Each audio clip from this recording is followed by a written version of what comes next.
इधर सूत जी महाराज सोनकद ऋषियों को कथा श्रवण करा रहे हैं। सोनकद ऋषियों ने पूछा, प्रभु आप हमें कथा श्रवण करा रहे हो, लेकिन आपने कहा था कि 7 दिन सुखदेव जी महाराज ने राजा परीक्षित को इस कथा को श्रवण कराया। महाराज सुखदेव, ये सुखदेव कौन है? महाराज सुख कहते हैं तोते को, और देव महादेव की कृपा से जिसने अमर कथा को श्रवण किया उनका नाम पड़ा सुखदेव जी महाराज। महाराज एक समय की बात थी, भगवान कृष्ण और राधे रानी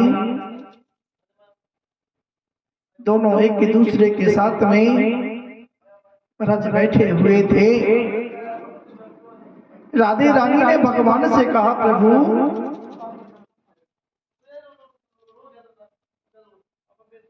बिना विवाह के कोई भी आदमी जब तक गृहस्थ में प्रवेश नहीं करता अधूरा माना जाता है। महाराज आप मुझसे विवाह कर लो। आज जैसे ही राधे रानी ने कन्हैया जी से कहा कि आप मुझसे विवाह कर लो, महाराज उसी समय मेरे गोविंद ने राधे रानी के साथ में गंधर्व विवाह किया। जब राधे रानी के साथ में मेरे गोविंद का विवाह हो गया ना, जब मेरे गोविंद का विवाह हुआ तो राधे रानी के मन में एक प्रश्न बार बार राधे रानी को सताने लगा कि जब तक किसी के संतान नहीं होती उस व्यक्ति का मुखमंडल नहीं देखना चाहिए। राधे रानी ने कन्हैया की ओर देखो, अरे साहब रे, आपने मुझसे गंधर्व विवाह किया, बहुत अच्छी बात है, लेकिन जब तक संतान नहीं होवे ना तब तक कोई निसंतान व्यक्ति का मुख नहीं देखना चाहिए। ऐसा विद्वान लोग कहते हैं, वेद ग्रंथों में लिखा है। महाराज आज जैसे ही कहा ना, भगवान श्री कृष्ण और राधिका रानी बद्रिक वन में आज बैठ के वार्तालाप कर रहे थे। उसी समय मेरे गोविंद की लीला देखी। महाराज राधे रानी ने तो भगवान श्री कृष्ण से कहा कि मेरे कोई संतान होनी चाहिए, प्रभु आप कोई लीला करो। वहीं पास में एक सुख और सुकनी मरे हुए पड़े थे, एक तोता और तोती मरे हुए पड़े थे। दोनों के शरीर को भगवान ने देखा, कहने लगे राधे रानी आप चिंता मत करो, आप तो इस सुकनी के अंदर प्रवेश कर जाओ और मैं इस सुख के अंदर प्रवेश कर जाता हूं। महाराज राधे रानी तो सुकनी के अंदर प्रवेश कर जाती हैं और मेरे गोविंद उस सुख के अंदर प्रवेश कर जाते हैं। और जैसे ही दोनों जीव उन जीवों में जाकर के समाहित हुए, दोनों जीव महाराज सुख और सुकनी पुनः जीवित हो गए। अब तो दोनों महाराज जंगल में घूम रहे हैं, विहार कर रहे हैं। घूमते घूमते महाराज समय का राधे रानी को पता ही नहीं चला। इधर जो सुकनी के अंदर राधे रानी ने प्रवेश कर रखा था ना, आज वो सुकनी गर्भवती हो गई। और इस बात का पता जैसे ही महाराज राधे रानी को पता लगा, उसी समय आज वो सुगनी अंडा देने वाली थी, महाराज राधे रानी ने उस शरीर को त्याग दिया और वो अंडा महाराज गर्भ से निकल करके जमीन पर गिरा और गिरते ही टूट गया। महाराज जैसे ही वो अंडा टूटा, आज राधे रानी मन में सोच रही हैं, प्रभु आपकी लीला से मेरे संतान होती, लेकिन मेरी गलती की वजह से ये अंडा फूट गया, ये जीव हत्या मेरे मस्तक पर लग गई। प्रभु आप कोई लीला करो ताकि मेरा ये जीव है ना, ये बालक पुनः ये अंडा जीवित हो जाए और इससे जो बालक हो महाराज बड़ा ही विद्वान हो, ऐसी कोई लीला करो। रोपती रोपत कहे राधिका और सुनो मेरे घनश्याम, लीला कोई ऐसी रचाओ और बन जाए अंडे का जीव समान। ये जो अंडा है ना, इसके अंदर जीव आ जाए और जैसे एक व्यक्ति होता है ना जीवित, ऐसे इस अंडे के अंदर जीव आ जाए, एक बालक बन जाए। भगवान कहने लगे राधे रानी आपने गलती तो करी, आपके मन में पुत्र की कामना थी, आप इससे सुकनी के अंदर प्रवेश कर गई, लेकिन जब आपको पता लगा आप गर्भवती हो गई तो महाराज आप इस सुकनी के अंदर से निकल गई और ये अंडा टूट गया। लेकिन आप चिंता मत करो, आप वियोग मत करो। उसी समय मेरे गोविंद ने नारद जी को याद किया। नारद का मतलब होता है नारद ज्ञानम ददाति इति खंडति इति नारद, जो अज्ञान का खंडन कर दे और ज्ञान का प्रकाश कर दे वो ही नारद है। महाराज आज जैसे ही नारद जी को याद किया, नारद जी का एक ही काम है, कौन सा? तुलसी बाबा रामचरितमानस में लिखते हैं, बिन सत्संगी विवेकी न होई, बिन सत्संगी विवेक न होई, बिन सत्संगी विवेक न होई, बिन सत्संगी विवेक न होई, राम कृपा बिनु सुलभ न सोई, राम कृपा बिनु सुलभ न सोई।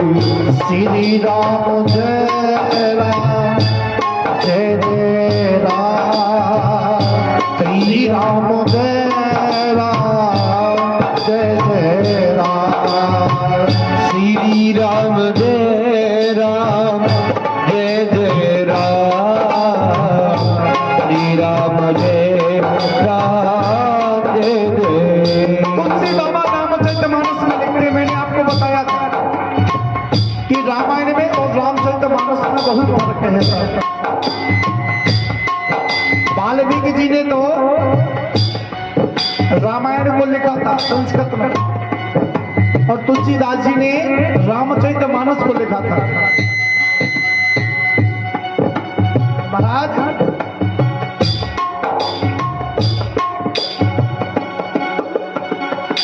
जैसे ही लिखा ना, आज मेरे गोविंद जी की कृपा से नारद जी जब भी जाते हैं ना, एक ही बात कहते हैं, ताली बजाते हुए सबको करना, श्रीमन नारायणी नारायणी नारायण, श्रीमन नारायण नारायण नारायण, श्रीमन नारायणी नारायण नारायण, श्रीमन नारायण नारायण नारायण,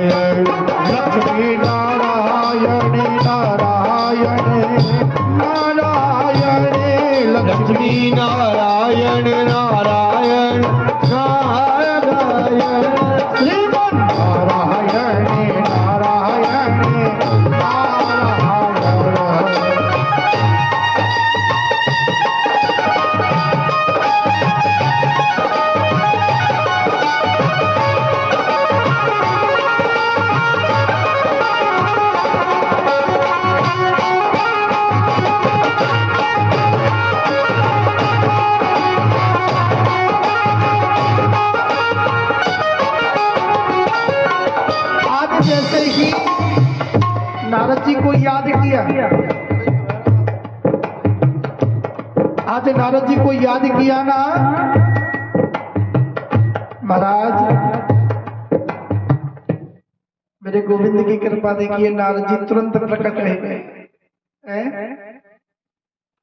जाको नारद के दर्शन है जाए ना, वो समझ लीजो भगवान के दर्शन करने वालों।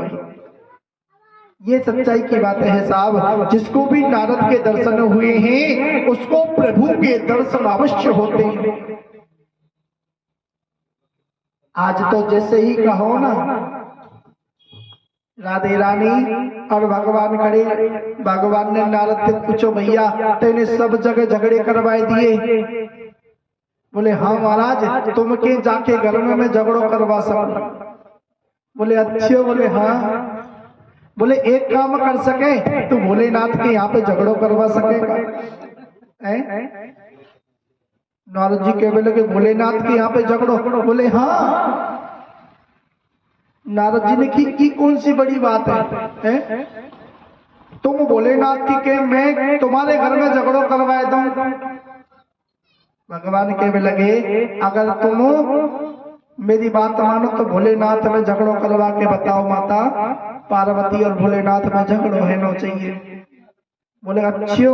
बोले हाँ। आज तो नारद जी अपनी वीणा को बजाते हुए कैलाश पर्वत की ओर चलते हैं।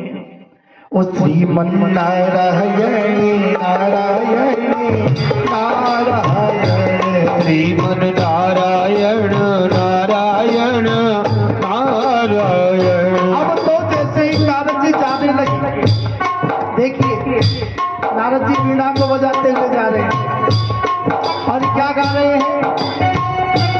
श्रीमन नारायण नारायण नारायण, श्रीमन नारायण नारायण नारायण। संकीर्तन क्यों जरूरी है? भागवत कथा होती है जब अंतिम श्लोक आता है नाम संकीर्तनस्य, जब अपनी कथा राम दिवस पर पहुंचेगी तब बुलवाऊंगा उसको। भागवत कथा में संकीर्तन करते हैं। देखो हम गाते हैं वो तो हो गया कीर्तन, लेकिन आप सब मिलके करते हो वो होता है संकीर्तन। जय जय। इसलिए सबको बोलना है, ऐसे नहीं।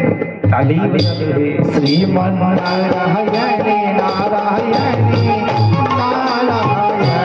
श्रीमन नारायण नारायण नारायण।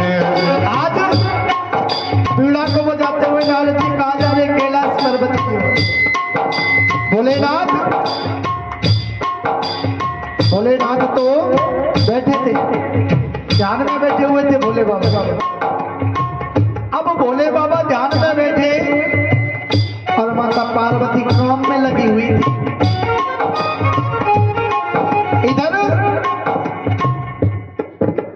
सुन करके वीणा की आवाज पार्वती का टूटा ध्यान, उसी समय आवाज लगाई कैसे आए नारद मेरे जान। आज नारद जी मेरे घर पे कैसे आ गए? अरे कौन सा काम हो गया नारद जी, आज कैसे रास्ता भूल गए? बोले भैया रास्ता है तो ना भूलो, पर आज दर्शन की इच्छा हुई, मैंने चलो भैया के यहाँ दर्शन करके आ गए। तुम जाने आजकल को नियम ऐसा, बहुत से लोगों में ना माता बहनन की कमजोरी है, जाने माता बहनन की बड़ाई कर दो वैसे माता बहन तुरंत देखेंगी ना ये अच्छो आदमी है भैया, नहीं। महाराज आज जैसे ही नारद जी ने बड़ाई करी ना मैया की, बोले मैया तू तो बहुत अच्छी है पर करूँगा मुझको टेम ही ना है। देखो बोले अच्छे, बोले हाँ। अरे मैया खूब आवो चाहो, लेकिन समय ना मिले क्योंकि भगवान को भजन करूँ ना। मैया के बोले आजा बैठ जा। मैया ने नारद जी को एक सुंदर सो आसन बिछाए दियो, बैठा दियो। बोले बेटा क्या खाएगा? बोले मैया तेरे जैसे जो खिलाए दे। क्यों? भैया बाबा को भोग लगे ना, और जब ठाकुर जी का भोग लग जाता है ना, बाकी बाद में लोग बाग नमक मांगे, कोई मिर्च मांगे, कोई कई मांगे। अरे जब ठाकुर जी फीकी सब्जी खा सकता है तो हम क्यों नहीं हैं? नारद जी तो पूछी बेटा क्या खाएगा? बोले मैया तेरी जो इच्छा हो ना वो लिया। आज नारद जी को ला करके मैया ने एक लड्डू दिया। नारद जी ने बड़े प्रेम से उस लड्डू को खाया। बोले मैया तेने मुझको लड्डू दिया, बहुत अच्छी बात है।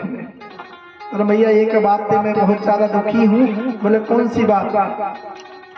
बोले बताओ ना। नारद जी कौन सी बात है? बोले मैया भोलेनाथ तुमसे प्रेम ना करे सो मोकू ज्ञात है रहे।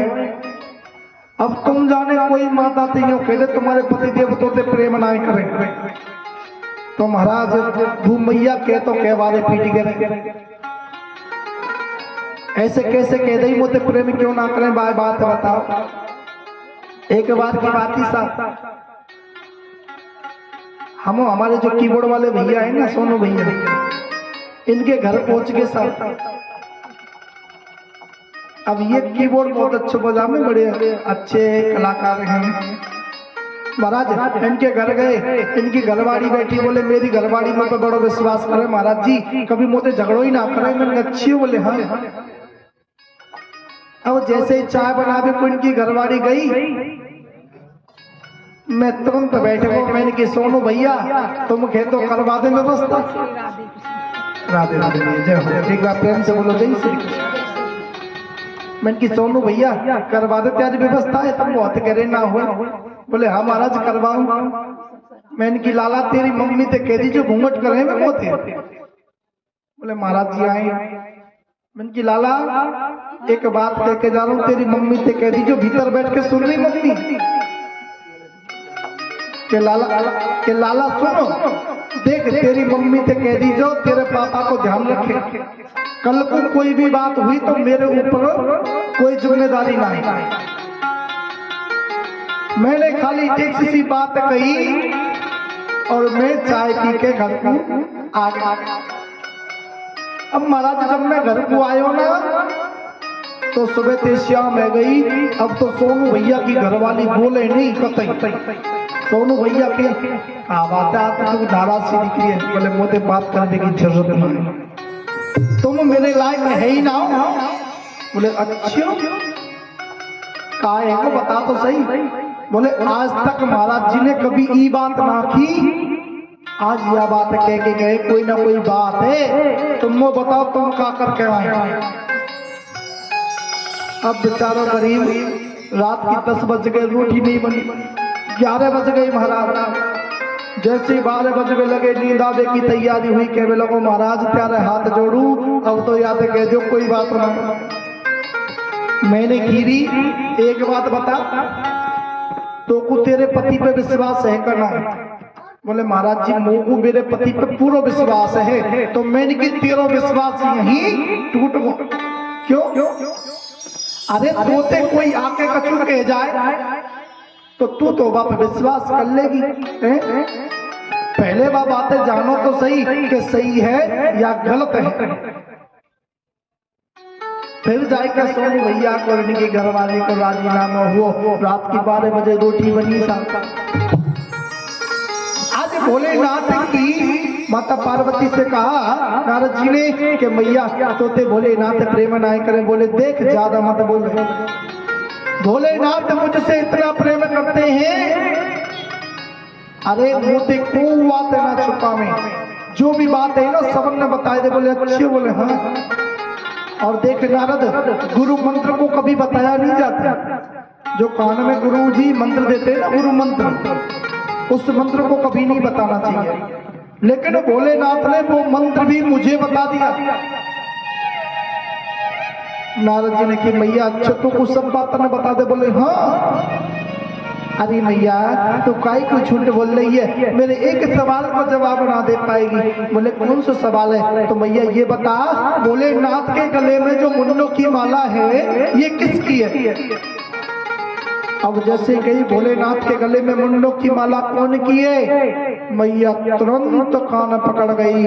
बोले सब बात बताई, पर ये बात तो आज तक भोलेनाथ ने मोकू ना बताई।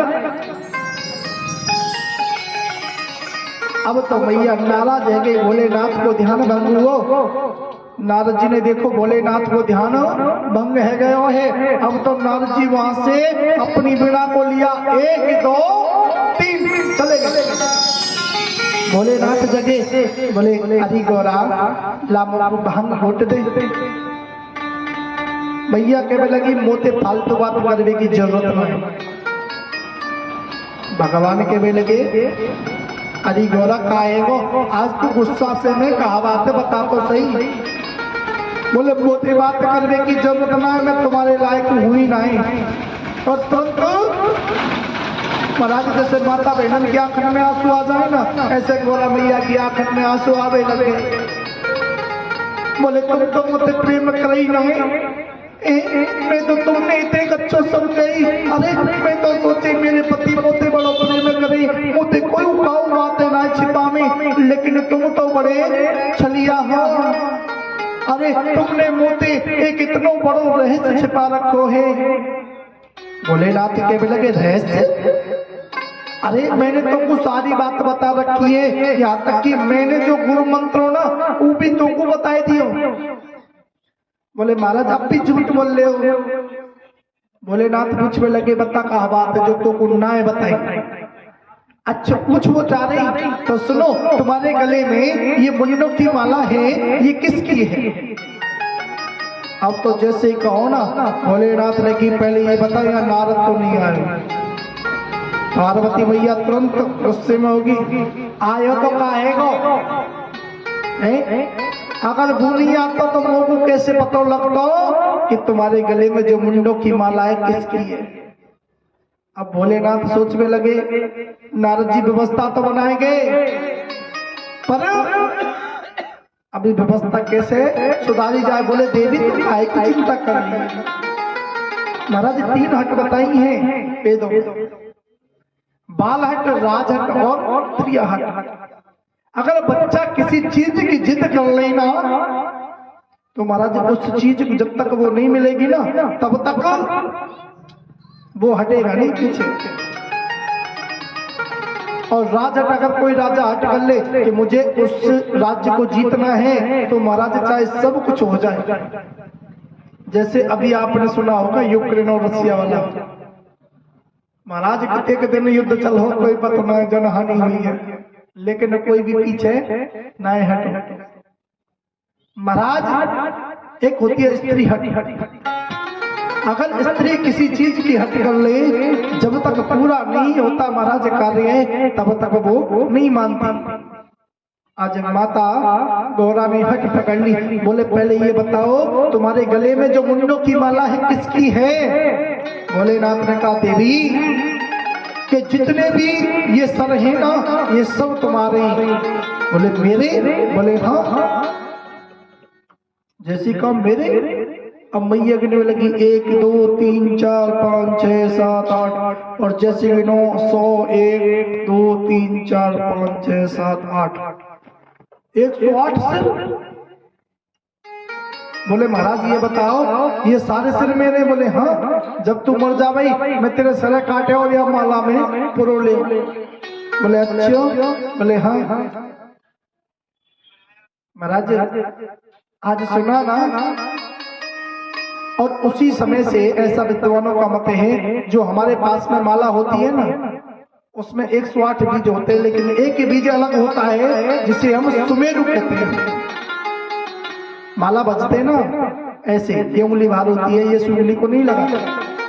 ये उंगली हमेशा कभी भी पितरों का कार्य किया जाता है ना कर्मकांड उसमें लेते हैं, बाकी का इन्हीं उंगलियों से काम में लिया जाता है। अगर स्वयं को तिलक लगाना है तो इस उंगली को यूज में करना है, खुद को अगर तिलक लगाओ तो ये वाली उंगली काम में आती है, और दूसरे ब्राह्मण को या किसी को लगाओ तो ये उंगली काम में ली जाती है। इस उंगली को तो सिर्फ पितृ देवताओं का जो घर के देवता होते ना, पितृ देवता, उनके काम में ली जाती है। एक बार प्रेम से बोलो जय श्री कृष्ण। बोलिए बांके बिहारी लाल की जय। आज पार्वती मैया ने सुनो, और यही बात में कि श्लोक बन गो, तुमको पता हो तो कौन सा, ये माला पूरी हुई और मन का 108 मनोकामना पूर्ण हो, सिद्ध करे भगवान। 108 बीजों की माला पूरी हो गई। आप लोगों से कहीं भगवान को भजन करो तो मौसी मैया के महाराज भजन तो कर वो चाहे, लेकिन समय ना मिले। समय मिलेगा नहीं मिलेगा, लेकिन मैं तुमको सीधो से उपाय बता सकूं जो तुम आराम से भजन कर सको, कोई दिक्कत नहीं आएगी। जब भी कोई काम करो ना घर में, सबसे पहले जैसे मान लो रोटी बना रहे हो, आटा छानो, तो ऐसे करते चलो, श्रीमन नारायण नारायण नारायण, श्रीमन नारायण नारायण नारायण। अब छलनी चल रही है, छलनी हो गई आटो छानने की, अब गोभी चल रही है, मुख से कहाँ निकल रहा है, श्रीमन नारायण नारायण नारायण, श्रीमन नारायण नारायण नारायण। आटो पूरो छन गो, छलनी के आटो छान लियो। अब हमें पानी डाले ना, अब लोग ऐसे जगह उठाओ और ऐसे करके श्रीमन नारायण नारायण नारायण, श्रीमन नारायण नारायण नारायण। अब देखो वह आटे में पानी भी डाल दिया, अब हाथ से मत हो, हाँ नारायण नारायण नारायण हाय हाय,